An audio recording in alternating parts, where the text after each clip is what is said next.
Hello guys, आज मैं Korean drama the good bad mother explain करूंगी।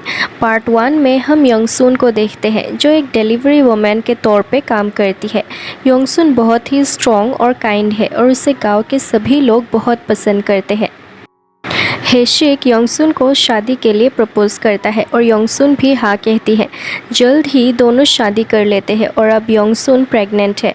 दोनों बहुत खुश हैं। हेशिक का एक पिग फार्म है। एक दिन योंगरा कंस्ट्रक्शन से डायरेक्टर सोंग आते हैं और हेशिक को ये पिग फार्म बंद करने के लिए कहते हैं क्योंकि ओलंपिक टॉर्च रिले इसी रास्ते से होगी जिस रास्ते में ये पिग फार्म बना है। और डायरेक्टर सोंग को ये पसंद नहीं कि टीवी में ये पिग फार्म दिखे, लेकिन हेशिक अपना फार्म बंद करने से मना करता है तो डायरेक्टर सोंग के लोग इस फार्म को जला देते हैं और वो गांव के सभी लोगों को अपना मुंह बंद रखने के लिए कहते हैं। और इसलिए गांव के लोग ये कहते हैं कि फार्म में जो आग लगी थी वो बस एक एक्सीडेंट थी।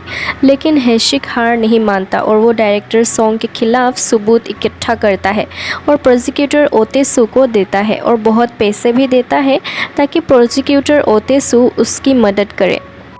लेकिन ओतेसू भी डायरेक्टर सोंग के साथ मिला हुआ है और वो डायरेक्टर सोंग को सब बता देता है। जब हेशिक घर जा रहा था तो डायरेक्टर सोंग के आदमी उसे किडनैप करते हैं और उसकी मर्डर करते हैं। लेकिन हेशिक की वाइफ योंगसून को कहा जाता है कि हेशिक ने सुसाइड किया है। योंगसून इस बात पर विश्वास नहीं करती। योंगसून बहुत दुखी है। वो अपने बच्चे के लिए जीना चाहती है। वो दूसरे गाँव में जाती है और वहाँ पे एक नया पिग फार्म खोलती है। फिर कुछ महीने बाद योंगसून अपने बेटे कांगहू को जन्म देती है। कुछ साल बाद का सीन दिखाया जाता है। कांगहू एक बहुत अच्छी फ्रेंड है जिसका नाम मीजू है। एक और लड़का जिसका नाम शामसिक है वो खांगू को अक्सर बुली करता है और एक दिन खांगू को बहुत गुस्सा आता है जिस वजह से वो शामसिक से झगड़ा करता है, जिस वजह से योंगसून खांगू को बहुत मारती है। योंगसून कहती है कि खांगू के लाइफ में सिर्फ एक ही मकसद है कि उसे अच्छे से पढ़ाई करके प्रोसिक्यूटर बनना होगा जिससे खांगू एक अच्छी ज़िंदगी जी पाएगा। और इसलिए योंगसून खांगू को स्कूल पिकनिक्स में भी जाने नहीं देती और उसे दोस्तों के साथ खेलने भी नहीं देती। यहाँ तक कि खांगू को पेट भर के खाना खाने के लिए भी नहीं देती ताकि खांगू हर वक्त पढ़ सके। अब मीजू और खांगहू बड़े हो गए हैं और आज मीजू और खांगहू दोनों का बर्थडे है। मीजू खांगहू के लिए गिम्बाप लाती है और स्कूल में एक रूम में छुपा के रखती है जहां खांगहू अक्सर पढ़ता रहता है। खांगहू और मीजू गिम्बाप खा ही रहे थे तो शामसिक देखता है कि वहां खांगहू बैठा है तो वो बाहर से दरवाज़ा बंद करके चला जाता है। शामसिक को ये नहीं पता था कि अंदर मीजू भी है। इस तरफ घर में योंगसून खांगू के लिए केक और डिनर बना रही है क्योंकि आज उसका बर्थडे है। लेकिन जब बहुत रात तक खांगू घर नहीं लौटता तो योंगसून परेशान होने लगती है। जब शामसिक को पता चलता है कि मीजू भी गायब है तो वो रियलाइज़ करता है कि जिस कमरे में उसने खांगू को बंद किया था उसी कमरे में मीजू भी है। वो फटाफट जाके दरवाज़ा खोलता है। योंगसून गुस्सा है कि खांगू ने अपनी एक्स्ट्रा क्लासेस मिस कर दी है और खांगू की किताब लेकर जाने लगती है। योंगसून देखती है कि खांगू ने अपने नोटबुक में मीजू की ड्राइंग बनाई है। घर में जाके खांगू देखता है कि उसके लिए खाना रखा है, लेकिन खांगू कहता है कि उसने गिम्बाप खाई है तो योंगसून कहती है कि उसे और खाने की ज़रूरत नहीं और पढ़ने के लिए कहती है। आज खांगू का लॉ एग्ज़ाम है और योंगसून खांगू को उसके एग्ज़ाम हॉल तक छोड़ने जाती है। अब मीजू और खांगू रिलेशनशिप में है। मीजू आती है खांगू को कुछ गिफ्ट्स देने, उसे एनकरेज करने। खांगू जाने लगता है लेकिन पीछे मुड़ के देखता है तो उसे पता चलता है कि मीजू की एक्सीडेंट हो गई है। खांगहू मीजू को हॉस्पिटल ले जाता है और उस दिन वो अपना एग्ज़ाम नहीं दे पाता। मीजू परेशान है तो खांगहू मीजू को किस करता है और कहता है कि वो अगले साल एग्ज़ाम देगा। लेकिन घर पे उसकी माँ उसे बहुत डांटती है। वो खांगू को अपनी ज़िंदगी बर्बाद करने से मना करती है तो खांगू कहता है कि उसके पास अपनी लाइफ कहाँ है।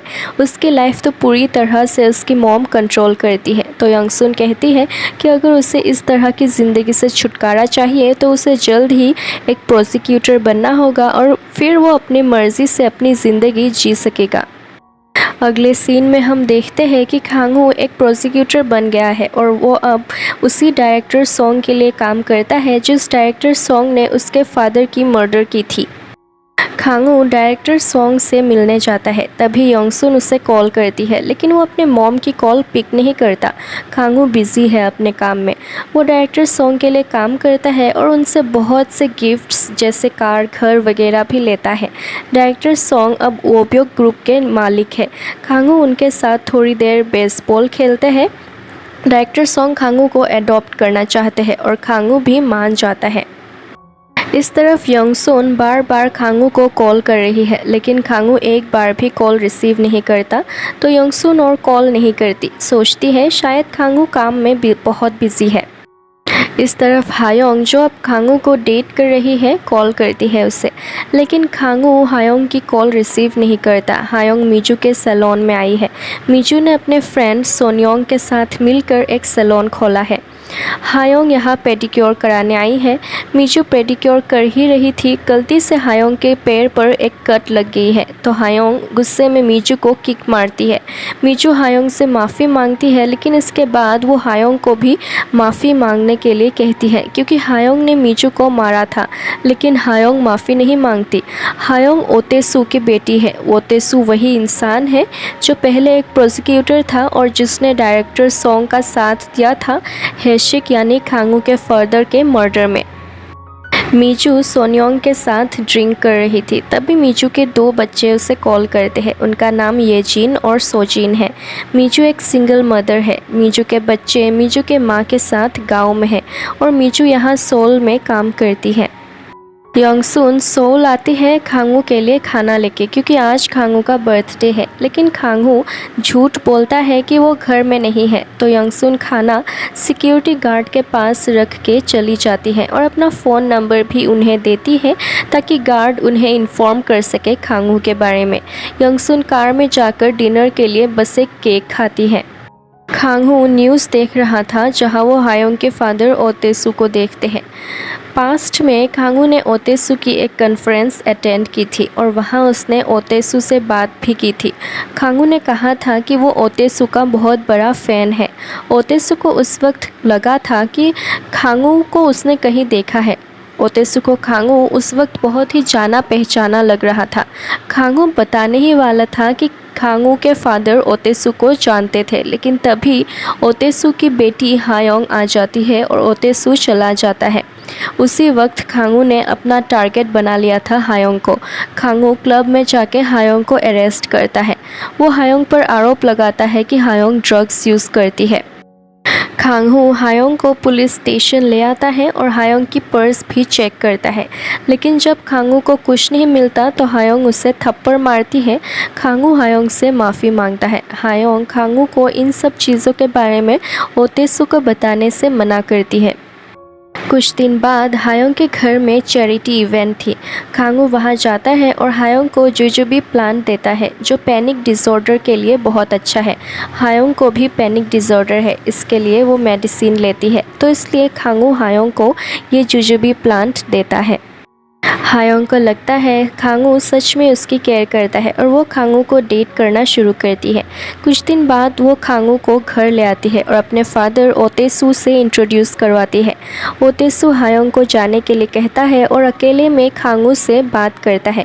ओतेसू खांगू को हायोंग से ब्रेकअप करने के लिए कहता है, क्योंकि वो हायोंग की शादी किसी अमीर लड़के के साथ कराना चाहते हैं। कुछ दिन बाद जब हायोंग खांगू के घर में जाती है उससे मिलने, तो खांगू हायोंग को अंदर आने नहीं देता। खांगू को ओतेसू के खिलाफ कुछ एविडेंस मिली है। ह्वांग सो-hyun, जो ओतेसू की सेक्रेटरी थी, उसका एक बेटा है और इस बच्चे का बाप ओतेसू है। खांगू डायरेक्टर सोंग के पास जाके उन्हें इस पैटर्निटी टेस्ट की कॉपी देता है, जहां साफ साफ लिखा है कि ह्वांग सो-hyun के बच्चे का बाप ओतेसू है। खांगू कहता है कि वो लीगली डायरेक्टर सोंग का बेटा बनना चाहता है, ताकि वो ओतेसू की बेटी हायोंग से शादी कर सके और इसके बाद ओतेसू कभी भी डायरेक्टर सोंग को धोखा नहीं दे पाएगा। डायरेक्टर सोंग ओतेसू से जाके मिलता है और ओतेसू को कहता है कि वो खांगू को लीगली अडॉप्ट करेगा और इसलिए ओतेसू किसी भी तरह से खांगू को हार्म नहीं कर सकता। ओतेसू डिमांड करता है कि खांगू के पास जो भी एविडेंस है वो सब कुछ ख़त्म करना होगा उसे। अगले सीन में हम खांगू को देखते हैं। खांगू ह्वांग सो-hyun और उसके बेटे को कहीं ले जा रहा है। खांगू ने ह्वांग सो-hyun को कहा है कि वो उन्हें एक ऐसी जगह ले जाएगा जो उनके लिए सेफ है। हम देखते हैं कि खांगू ह्वांग सो-hyun के ड्रिंक में कुछ मिक्स करता है और फिर कार एक नदी में फेंक देता है और उसी कार में ह्वांग सो-hyun और उसका बेटा था। फिर खांगू ओतेसु को फ़ोन करके कहता है कि उसने सारी प्रॉब्लम सॉल्व कर दिया है।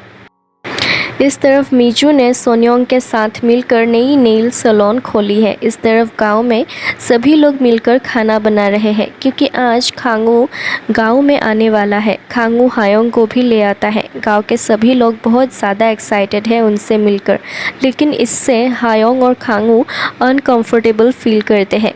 खांगू अपने माँ से अकेले बात करता है। उन्हें कहता है कि उसे डायरेक्टर सोंग लीगली अडॉप्ट कर रहे हैं और इसलिए यंगसुन के पास कोई पेरेंटल राइट्स नहीं रहेंगी, यानी अब से वो खांगू की पेरेंट नहीं है और खांगू इसलिए यंगसुन से पेपर्स पर साइन भी करवा लेता है। यंगसुन बहुत कंफ्यूज है कि खांगू ऐसा क्यों कर रहा है, लेकिन अगर खांगू की खुशी इसी में है तो यंगसुन ये करने के लिए तैयार है और जब यंगसुन साइन करती है तो खांगू जाने लगता है। वो 1 मिनट भी नहीं रुकता। यंगसुन उसे रोकने की कोशिश करती है, उसे खाना देने के लिए और हायोंग के लिए जो ज्वेलरी उसने खरीदी थी वो देने के लिए भी, लेकिन खांगू कुछ नहीं लेता। लेकिन यंगसुन फिर भी किसी तरह से कुछ पैनकेक्स कार में रख देती है क्योंकि खांगू को पैनकेक्स बहुत पसंद है। गांव के सारे लोग खांगू के इस बिहेवियर से बहुत हैरान थे। हायोंग को इस पैनकेक की स्मेल बहुत बुरे लग रहे थे और वो कहती है कि उसके कपड़ों में भी शायद इस पैनकेक्स की स्मेल आएगी, तो खांगू कार रोककर सारी पैनकेक्स फेंक देता है। खांगू थका हुआ था तो हायोंग कार चलाने लगती है। खांगू थोड़ी सी पानी पीता है और फिर उसे नींद आ जाती है। हायोंग कार की विंडोज़ खोलती है और हायोंग की स्कार्फ बाहर गिर जाती है कार से, तो वो कार से निकलकर स्कार्फ लेने जाती है। तभी एक ट्रक आकर कार को हिट करता है और कार खाई से नीचे गिर जाती है। गाइस, पार्ट 1 यहीं पे एंड होती है। अगर आपको ये वीडियो अच्छी लगी तो please like, share and subscribe कर देना। And thank you so much for watching this video. Bye.